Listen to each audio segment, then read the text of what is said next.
Alright, so this is a response to a video by Lifeishowitis, and it's called Ostracism, Self-Trust, and Happy Joy. There you go. And just wanted to point out a few things, I guess, that I had issues with in the video. For example, it's not necessarily the case that someone who distrusts themselves will not trust others, and we can see this every day, right? We trust people who have a higher level of expertise in certain areas than we do, like I guess doctors, scientists, etc. And it's also more specifically to what the video was saying, or you were saying in the video. It's not necessarily the case that's just because someone doesn't trust themselves that they will want to put a gun to other people's head. And I think more accurately, I think the problem might be it's not so much that people don't trust themselves, but that they don't trust other people in society. Right? They might trust themselves to make certain decisions, and maybe they might not trust themselves to make other decisions, and therefore they would need some higher authority to make a decision for them. But a lot of the times, what I see, anyways, is so obviously this is anecdotal. But what a lot of times I see is that people trust themselves, but not other people, and so they need some sort of way to keep track of those other people who they do not trust. So, for example, a lot of people will trust themselves not to take certain drugs and do crazy things while on certain drugs, but they don't trust other people who do take those drugs, right? And so, I mean, it used to be in the 1920s that was alcohol, right? And so with the temperance movement and all. Now it's a whole slew of other drugs.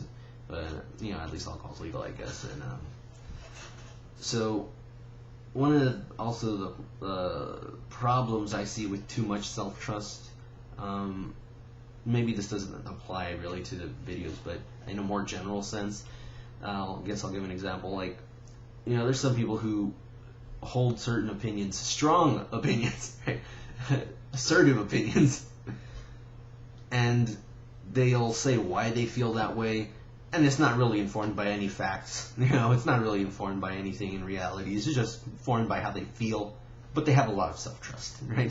So, I mean, that really irritates me and bugs me, but it's easy to see how, in certain cases, that would be beyond aggravating. It would actually be scary, right?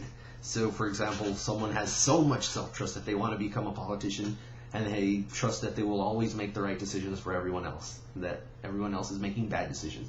But they have so much self-trust that they know they're doing the right thing in the public interest, right?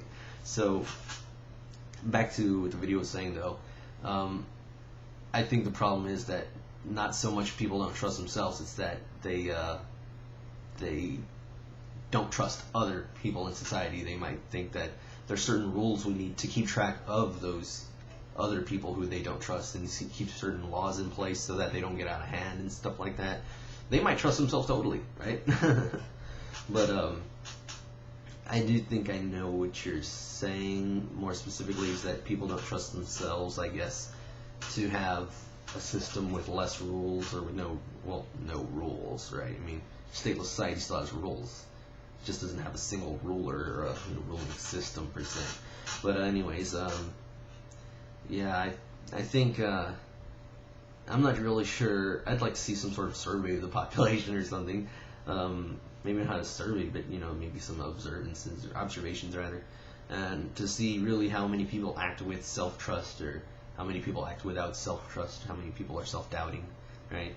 Because I mean, just going by what I've seen, it seems to me like a lot of people have too much self-trust, and that's why they think that their way of life should be on everyone else, because they're making the right decisions and everyone else is wrong. So, but yeah, I think that's pretty much what I wanted to say. So I don't really see doubting yourself as a bad thing per se.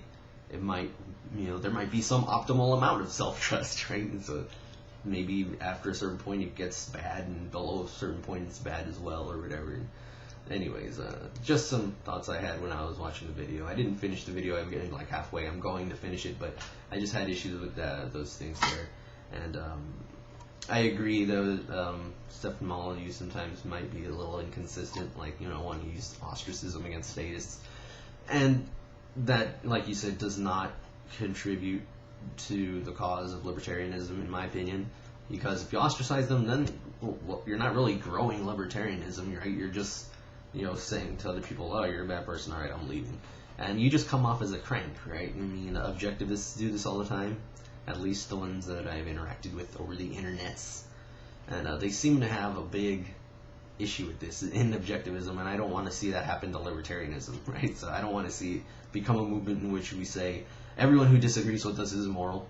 We don't want to associate with any of those people, right? Because we're already such a small portion of the population that to ostracize others would just be basically to make the movement become stagnant, maybe even a decline. And I don't really think that's a good idea. I think the better, the more efficient choice for advancing the libertarian cause would be to educate others and inform them of our views and appeal to things that they like that can still be achieved through the lens of libertarianism. So, yeah, that's pretty much all I had to say.